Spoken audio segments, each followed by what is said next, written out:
It's just like mental health, because like if you just didn't see anyone for like a month and just sat in a dark room or something like that, and you didn't speak to anyone, you'd just be really like let down and you just wouldn't be happy. And then if you see people like every day, play with them, then you'll be fine. Like yeah, you feel like you have lots of people you can trust and stuff.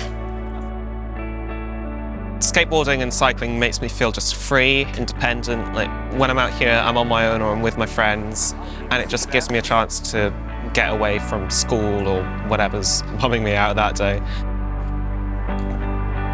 I've made so many new friends, and like I've told them personal stuff, and they've literally like took me for who I am, and like they really care about me. And like every week, I can't wait to come up here, and it's just the best feeling you could have.